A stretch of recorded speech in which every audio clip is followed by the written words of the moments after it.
अस्सलाम वालेकुम। मेरे साथ है सलवा मीन, मेरी बेटी।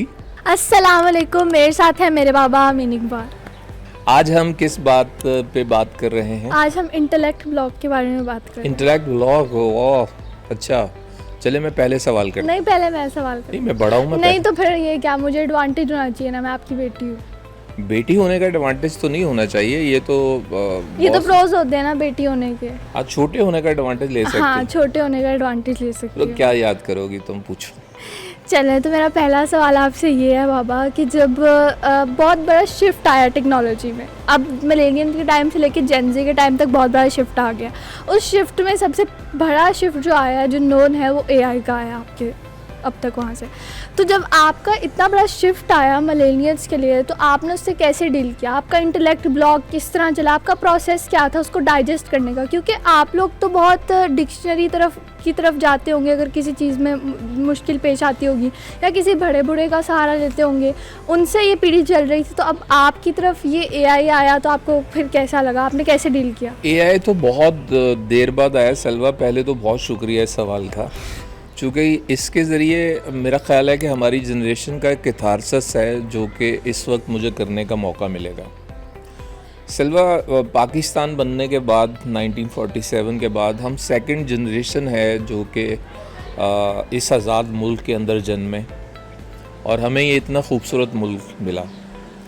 लेकिन इसके साथ जो है ना, वो कुछ ऐसी चीज़ें भी हमें मिली जिसकी वजह से हमारी जनरेशन जो है इंटेलेक्चुअली डिसेबल हो गई। हम इंटेलेक्चुअली डिसेबल कैसे हुए, मैं उसके रीज़न्स आपके सामने रखता हूँ। अगर आप देखो तो पाकिस्तान बनने के बाद जो जनरेशन आई, उन्होंने इंटेलेक्चुअली बहुत कंट्रीब्यूट किया पाकिस्तान के अंदर। लेकिन पिछले 40 साल से हमारी जनरेशन, जो सेकंड जनरेशन है इस मुल्क के अंदर, वो उस हद तक कंट्रीब्यूशन आइडियाज़ का नहीं कर सके। वो ये था कि एक तो हमारे ऊपर ये जिम्मेदारी थी कि हमने इस मुल्क को फ्लरिश करने में और बड़ी ज़िम्मेदारी निभानी है, और साथ साथ ना हमारे ऊपर 5 लैंग्वेजेस सीखने का बहुत दबाव था। जैसे हम मदर लैंग्वेज के साथ साथ उर्दू बहुत ज़रूरी थी, जैसे आज की ज़िंदगी में आप लोगों के लिए इंग्लिश बहुत ज़रूरी है। फिर अंग्रेज़ी भी थी जो कि 6th क्लास के बाद हमें सीखनी पड़ती थी।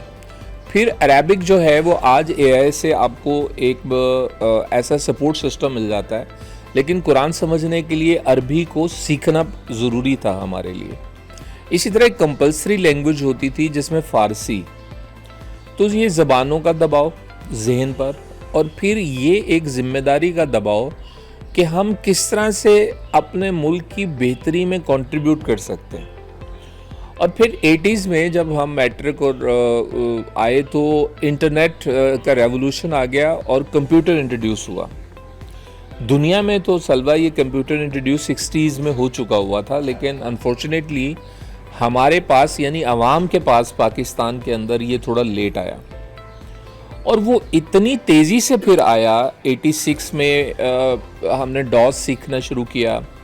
अभी डॉस हम सीख ही रहे थे कंप्यूटर के बेसिक्स फ्लॉपी सिस्टम के अंदर, तो फिर उसमें बहुत सारे और फॉर्मेटिंग आना शुरू हो गई, यानी और बहुत सारी जो उसके सॉफ्टवेयर्स है वो इंट्रोड्यूस होना शुरू हो गए। मुझे याद है मेरा एक दोस्त जो है वो इसमें बड़ी जल्दी अपने आप को फ्लरिश करना चाहता था। थोड़े दिनों के बाद वो गंजा हो गया। तो मैंने उससे पूछा कि भैया तुम्हारे बाल किस वजह से उड़ गए? उसने कहा सर, अभी एक जो है वो हमारे पास आता है, फ़र्ज़ करें कि एक जैसे डॉस है एक सॉफ्टवेयर के हवाले से, तो इसी तरह जावा एक आ गया, फिर दूसरा आ गया, फिर तीसरा आ गया। तो इतना ज़्यादा ज़हनी दबाव आया सीखने का, और उसमें एक जो है वो हमारी पर्सनैलिटीज़ में कमी रह गई। वो थी कि जब हम इस जगह पे आए और हमने अपनी ज़िम्मेदारी महसूस की, तो साथ साथ ना हमारी माओ ने कहीं ना कहीं हमारी तरबियत ऐसी की कि हम अपने इमोशंस कंट्रोल करना शुरू हो गए। प्रूव करने के चक्कर में हमारी जनरेशन जो है वो अपनी गलतियों को एक्सेप्ट नहीं करती थी, और वो हमेशा दिखाती थी कि हाँ मैं कर सकता हूँ। वो हम उसके लिए प्रिपेयर नहीं थी, हमारे गाइडलाइंस नहीं थी। तो ये वो वजूहात हैं कि जो आज भी हम एक्सेप्ट नहीं कर पाते अपनी गलती। और मुझे लगता है कि आपकी जनरेशन में सबसे बड़ी वजूहात ये है कि जो टेक्नोलॉजी रेवोल्यूशन था और वो यहाँ तक आ गया है कि अब आप लोगों को सीखने की बजाय एआई एक सपोर्ट सिस्टम दे रहा है। लेकिन मैं ये सवाल लेकर आऊँगा आपसे भी और आपकी जनरेशन से जानने के लिए। एक और चीज़ है सलवा, जो हमारी इंटेलेक्चुअल डिसेबिलिटी की रीज़न बना, वो मुझे ये लगता है कि हम टेक्नोलॉजी सीखने के पीछे इसलिए भागे, इंफॉर्मेशन नेट आया, उसके बाद बहुत सारी और चीज़ें आना शुरू की, तो इंफॉर्मेशन की भूख जो है वो हमारे अंदर पैदा हुई कि इससे हमें विजडम मिलेगा, जिससे हम नए आइडियाज़ जो है वो इनकॉर्पोरेट करेंगे दुनिया के अंदर। क्योंकि ग्लोबल विलेज बनने के बाद तो सबका सब आइडिया ही है ना जो किसी मुल्क को ऊपर लेकर जाता है। इंफॉर्मेशन की दौड़ में हमने अपनी मेमोरी को तो हैंगअप कर लिया, वो बहुत ज़्यादा फिल्ड हो गई, बट वो विजडम में इसलिए नहीं हो सकी कि हमने स्ट्रगल नहीं किया, अपने कल्चर के साथ स्ट्रगल नहीं किया। हम अपने आप को प्रूव करने के लिए ज़बान के ज़रिए बदलते रहे, लिबास के ज़रिए बदलते रहे, शो ऑफ बहुत हमारे आ गया। चूँकि पैसा कमाना शायद हमें लगा कि उसकी वजह से मुल्क ऊपर जाएगा। मुल्क जाता है इंटेलेक्ट की वजह से। आपने बहुत सारी मिसालें बांग्लादेश को आप देख सकती है और बहुत सारी मुल्कों को देख सकती है कि जो इतने ज़्यादा फाइनेंशियली शायद नहीं थे। हाँ, फाइनेंशियली आवाम की सतह पर भी एक बहुत दबाव था। ये जो भूख की लड़ाई हमने लड़ी है, इस वजह से भी बहुत सारी चीज़ें सरेंडर करनी पड़ी। तो मेरा जवाब थोड़ा लंबा और थोड़ा सा टेढ़ा मेढ़ा है, लेकिन तुम इससे हमारी जनरेशन की ज़हनी हालत का अंदाज़ा लगा सकती हो कि हमें ख़ुद को आइडेंटिफाई करने में भी अभी थोड़ी शर्म आती है। तुम बताओ, मैंने तो एक्सेप्ट कर लिया कि हमारी जनरेशन मिलेनियल्स जो हैं वो इंटेलेक्चुअली डिसेबल हैं। तुम्हारी जनरेशन के बारे में अब जो है वो आखिरकार क्या नतीजा निकलेगा? तुम्हारा इंटेलेक्ट ब्लॉक जो है वो क्या आता है? हाँ, आपने हिस्ट्री का रिकैप दे दिया हमें, अब आप मेरी भी हिस्ट्री का रिकैप सुनिए। हिस्ट्री? अभी तो तुम्हारा हाल ख़त्म नहीं हुआ, तुमने हिस्ट्री। हाँ, तो अभी आपने जहनी हालत बताई है ना, तो मुझे भी थोड़ी जहनी हालत बतानी पड़ेगी, अपनी आवाम की आवाज़ बनूंगी मैं। तो जब जनरेशन जी आई तो उसमें ये था कि हमें मिक्स होना था मिलेनियल्स के साथ, यानी हम में एक जनरेशनल गैप था। उस जनरेशनल गैप में हमने पेरेंट्स की अंडरस्टैंडिंग नहीं हासिल कर पा रहे थे और हमारे पेरेंट्स हमारी अंडरस्टैंडिंग हासिल नहीं कर पा रहे थे। तो उस अंडरस्टैंडिंग के चक्कर में टेक्नोलॉजी कहीं ना कहीं हमारी दोस्त बनती गई, क्योंकि एस्केपिज़म था, अब इतना पढ़ाई का बर्डन भी है और जितना करिकुलम चेंज हुआ है, सिलेबस आया और जितना टफ़ उन्होंने कर दिया इस कंपटीशन को, तो इस एक रैट रेस बन गई थी हमारे लिए। तो उस रैट रेस में कहीं ना कहीं एस्केपिज़म भी तो चाहिए था ना। लोगों ने डिफरेंट वेज़ यूज़ किए, जिस तरह उसी में हमने टेक्नोलॉजी को अपना दोस्त बना लिया। जिसके फ़ायदे भी थे और जिसके नुकसानात भी हैं, वो तो सब चीज़ों के होते हैं। तो इसी तरह हम भी एक्सेप्ट करते हैं कि हमने कहीं ना कहीं टेक्नोलॉजी को अपना एस्केपिज़म समझा हुआ है। जिस तरह आपने एक्सेप्ट किया तो उस तरह हम भी एक्सेप्ट। तो मुझे सलवा आपसे ये पूछना है कि इमोशनली आप इस टेक्नोलॉजी या एआई को अपने इमोशंस को एक्सप्रेस करने के लिए या वीक इमोशंस के सपोर्ट सिस्टम के लिए एआई को यूज़ करते हैं जेन ज़ी, और वो कितनी हद तक सपोर्टिव रहती है? नहीं बाबा, ये क्या आप जेन ज़ी को ही बीच में कर रहे हैं, मिलेनियल्स भी यूज़ करते हैं। देखिए, मैंने एक बार देखा था कि एक मिलेनियल ही थी मेरे ख्याल से, I don't know her age, but उन्होंने जो है रिसर्च की थी कि सुपरस्टिशियस हो गई थी वो थोड़ी सी अपनी चीज़ों को लेके, तो एआई ने उनको रिकमेंड किया था कि आप ये वाला स्टोन पहने और इससे आपकी चीज़ें और ये सब हाल ठीक होगा। जिसमें जब हमने, आपका सवाल यही था कि जब हमने एआई को दोस्त बनाना शुरू किया, यानी टेक्नोलॉजी को अपना दोस्त समझा, तो उसमें हमने मेंटली भी उसमें रिलायंस हासिल की। जो सिर्फ जेन ज़ी ने नहीं की, मुझे लगता है मिलेनियन से भी कहीं हद तक उसमें इमोशनल रिलायंस हासिल की होगी। तो जब हमने इमोशनल रिलायंस हासिल की, तो बाबा हमने आगे का नहीं सोचा कि आगे क्या होगा। फॉर द मोमेंट तो हमें वो पीस दे रहा था, उस सुकून मिल रहा था कि अपनी चीज़ें कहीं ना कहीं हम लेट आउट कर रहे हैं, क्योंकि एक जनरेशनल गैप चल रहा है, कंपटीशन चल रहा है, एक रैट रेस चल रही है। तो उसमें उसकी इमोशनल रिलायंस इस हद तक हुई कि एक केस आया था जिसमें चैट जीपीटी ने एक टीनेजर को मैथ रिकमेंड कर दी थी, क्योंकि उसे मेंटली डिस्टर्बेंस बहुत ज़्यादा हो रही है। तो उसके नुकसानात तो बहुत सामने आए, बहुत केसेस भी सामने आए कि जिसमें एक टीनेजर ने सुसाइड कर ली थी बिकॉज़ वो एक चैटबॉट से चैट कर रहा था और उसमें वो चैटबॉट सुसाइड करने लगा था, बेसिकली उसको छोड़ने लगा था। तो जब उससे डिटैच होने लगा था टीनेजर से, वो बात डाइजेस्ट नहीं हुई कि अब मेरा दोस्त मुझसे जा रहा है, तो उसने खुद भी इन रियल लाइफ सुसाइड कर ली थी। देखो ये किसी एक को इल्ज़ाम देने वाली बात नहीं है सलवा कि मिलीनियल्स ने क्या किया। ये देखिए, हमारे पास जो इमोशनल हमारा गूगल बाबा था, हमारे दादा, हमारे अब्बा, वो हमारे गूगल बाबास थे जहाँ से हम इंफॉर्मेशन लेते थे। और हमारा जो फैमिली सिस्टम है ये इमोशनली हमें कोप अप करता था, हमें सपोर्ट करता था। हम वीक पढ़ते थे, हमारे साथ खड़ा होता था। वीक मोमेंट्स तो हर इंसान की ज़िंदगी के अंदर आते हैं, उन्हीं वीक मोमेंट्स से निकल कर वो फिर अच्छे अपने आप को मजबूत कर पाता है। लेकिन जिस तरह से अब आपकी जनरेशन इसका ज़्यादा इस्तेमाल कर रही है इमोशनल सपोर्ट सिस्टम के तौर पर एआई का, और सेकेंडली मेरा सवाल आपसे ये है कि जिस तरह से जिन लोगों ने एआई इजाद किया वो खुद इसके अगेंस्ट खड़े हो गए हैं, चूँकि ये लगता है कि ह्यूमैनिटी किलर के तौर पर सामने आएगा। लोग जॉबलेस हो रहे हैं इसकी वजह से, लोग बहुत डिपेंडेंट हो रहे हैं। मुझे लगता है इंटेलेक्चुअली जो है वो बहुत डिपेंडेंट हो गए हैं, वो खुद स्ट्रगल करने के या दिमाग को काम लाने की बजाय एआई के सपोर्ट पे चले जाते हैं। तालीम का बहुत सारा निज़ाम आने वाले दिनों में तब्दील होने वाला है। स्कूल सिस्टम शायद इस तरह से ना आगे चल सकें जिस तरह से आप लोगों ने फेस किए या हमने फेस किया। इन सब तब्दीलियों के बारे में जब आप सुनती हैं तो आपके जहन में क्या आता है कि अगली दुनिया जो है वो कैसी होगी? देखिए बाबा, एक दुनिया हम वो भी इमेजिन कर सकते हैं जिसमें एआई का आइडिया ही फ्लॉप हो जाता। अगर वो फ्लॉप हो जाता तो वो बंद कर देते। ये तो विश लिस्ट है ना, ये तो विश लिस्ट है ना। लेकिन एक दुनिया ऐसी आ गई जिसमें एआई है। लेकिन बाबा मुझे कहीं ना कहीं लगता है कि ये एआई का जो आइडिया है सब है जल्दी फ्लॉप हो जाएगा, मुझे किसी हद तक लगता है ये। इसके पीछे क्या सॉलिड इसके पीछे सॉलिड रीज़न ये है कि रिसेंटली जो जिसने एआई को बनाया है, जो एआई चैट जीपीटी को जिसने बनाया है, उस पर रिसेंटली उसकी सिस्टर ने बहुत टाइम पहले केस फाइल किया था सेक्सुअल असॉल्ट का, जो पहले तो इतना वोकल नहीं था, जो पहले तो इतना सोशल मीडिया पे नहीं था, बट अब आहिस्ता आहिस्ता आ रहा है।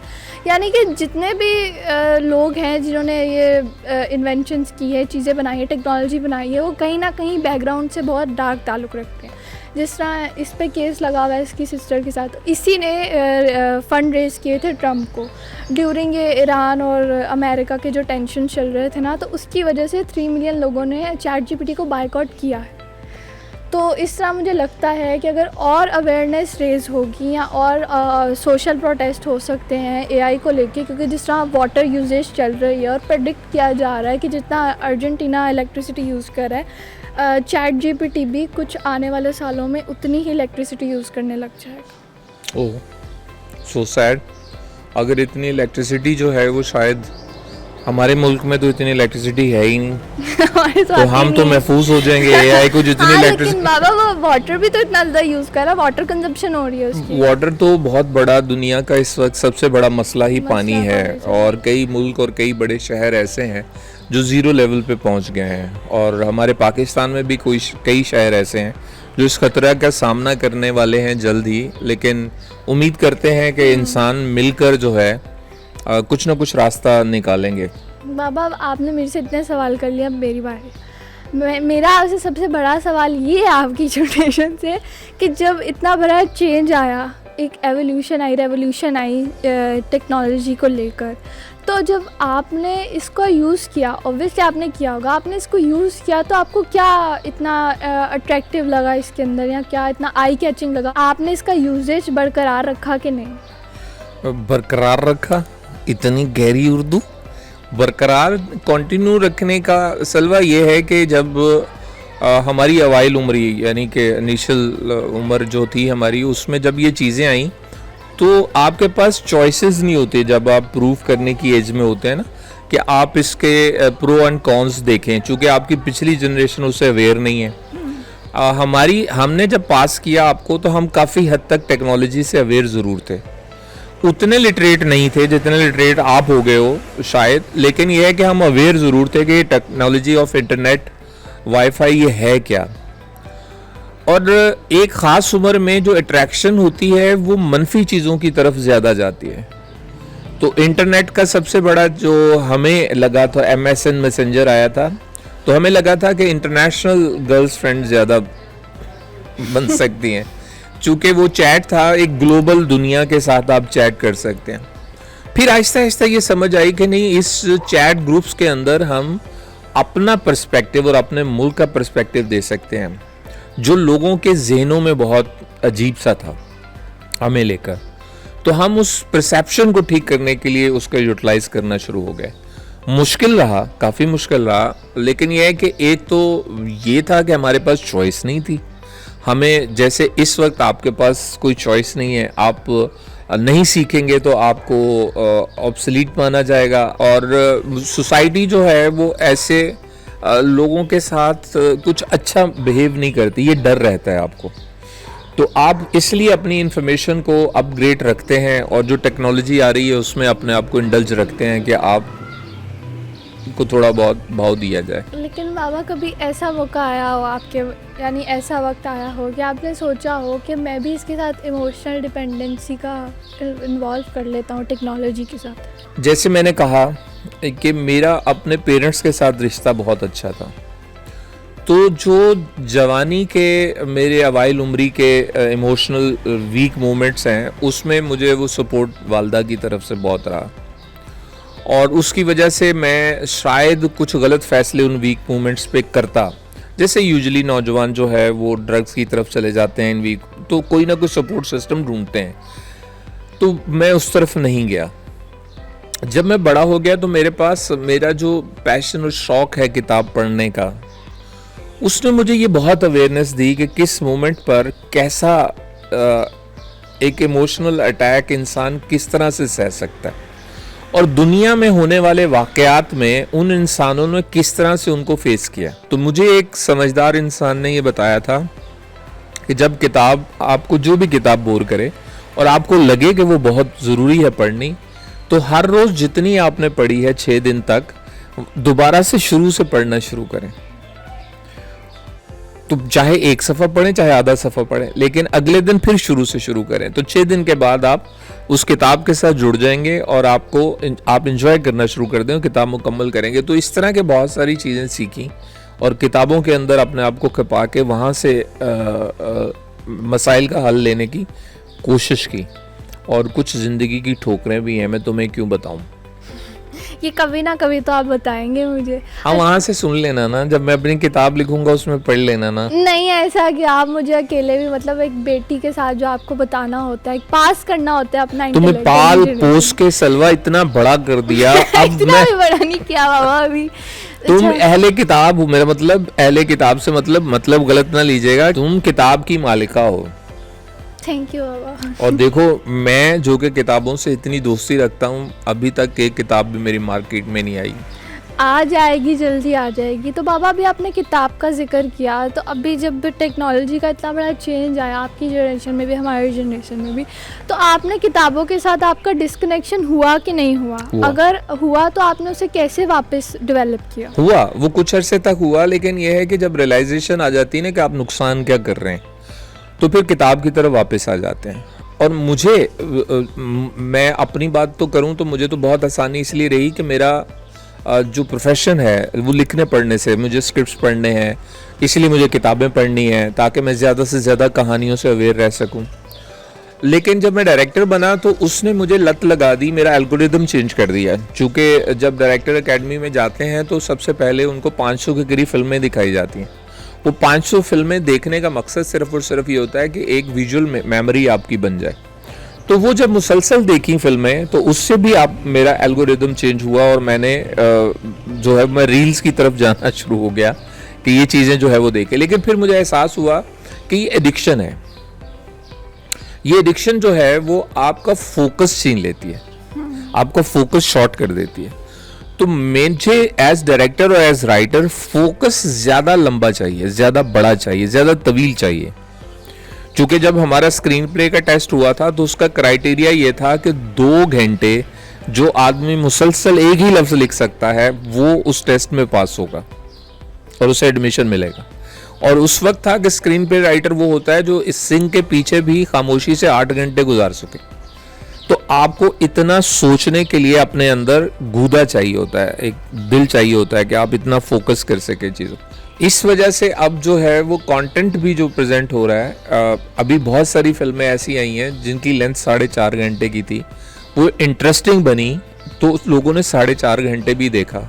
और कहा ये जा रहा है कि जो 30 सेकंड की रील्स के नौजवान हैं वो भी उसमें गए। पिछले साल जो है वो मैं एक इन्फॉर्मेशन दूं सलवा कि छोटी रील्स पे ड्रामा बनने में जो सबसे ज़्यादा अर्न करने वाली कंपनी थी वो चाइना की थी, जो 2 से 2.5 मिनट का ड्रामा बना के रील्स की शक्ल में दिखा रही थी।